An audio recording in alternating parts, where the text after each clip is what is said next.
तुम्हारे पास समय नहीं, हम गृहस्थ हैं, हमारी ड्यूटी है, ये है। हर समय तुम काम में लगे रहते हो, 24 घंटे काम में लगे रहते हो। ऑफिस में 8 घंटे ईमानदारी से ऑफिस का काम 8 घंटे बराबर हर मिनट करते रहते हो। बेईमानी।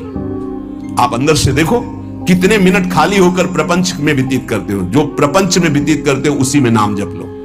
नए नए विद्यार्थी, नए नए बच्चे जिनका जीवन पतन के गर्त में जा रहा है, अरे जिस समय तुम गेम खेलते हो उस समय तुम राधा राधा जपो। माता पिता को चाहिए कि उनको एक छोटा सा काउंटर लेके, हाँ हमको गिनती करके दिखाओ राधा नाम की, इतने 1000 बार नाम जप करो, राधा राधा राधा। अभी सुधार होने लगे। वही बच्चे आगे चलकर फिर माता पिता को अपमानित करते हैं, घर से निकाल देते हैं, क्योंकि माता पिता ने कभी सतमार्ग सिखाया ही नहीं, कभी नमन सिखाया ही नहीं, कभी विनम्रता आई ही नहीं, धर्म सिखाया ही नहीं। तो जीवन में जो सिखाया वो आचरण तुमको भोगने पड़ेंगे। तुमने जो पेड़ लगाया उसका फल तुम्हें खाना पड़ेगा। कभी बैठाल के सिखाया कि धर्म किसे कहते हैं बेटा, कभी सिखाया ऐसे आचरण करना चाहिए, शास्त्रों में वर्णन है। आपको फुर्सत नहीं भोगों से, मनमानी मनोरंजन से, तो बच्चों को जो जीवन की शैली तुम्हारी अनुकरण करने को मिल रही उसका परिणाम तुम्हें होगा कि थप्पड़े आएंगे और तुम्हें घर से निकाल देंगे।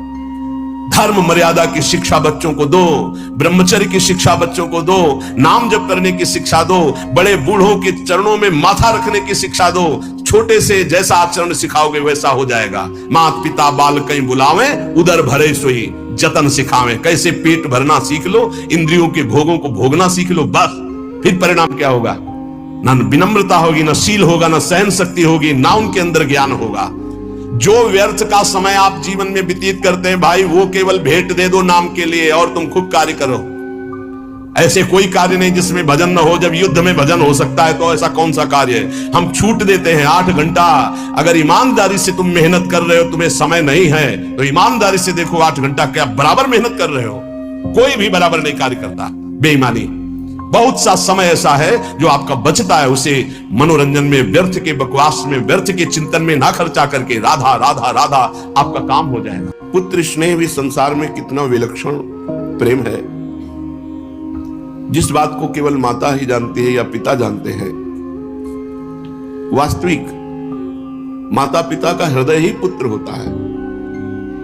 अब कलिकाल की ऐसी मलिनता बढ़ रही है कि हर जगह स्नेह का नाश हो रहा है।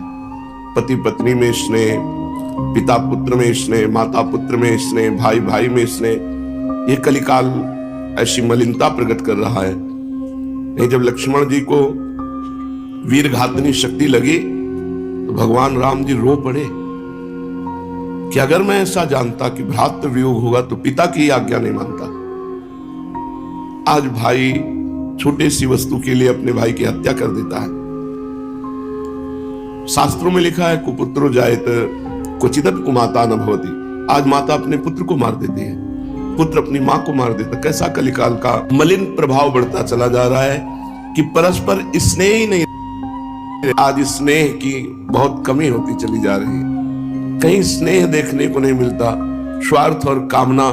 तो क्या कोई स्नेह को जाने? जब परस्पर स्नेह नहीं तो भगवान से स्नेह क्या कर लोगे? तो स्नेह की पराकाष्ठा माता पिता, पुत्र स्नेह की पराकाष्ठा माता पिता। उस समय कर्तव्य का ज्ञान नहीं रहता जब किसी का शयाना पुत्र पधार जाता है या वियोग को प्राप्त होता है तो समझाने से भी ज्ञान नहीं आता। बड़े बड़े पंडित भी पुत्र स्नेह के कारण अपने कर्तव्य से च्युत होते हुए देखे गए हैं। भगवान की माया ही विचित्र है। भगवान की माया का प्रभाव मूर्ख पंडित सभी पर समान रूप से पड़ता है।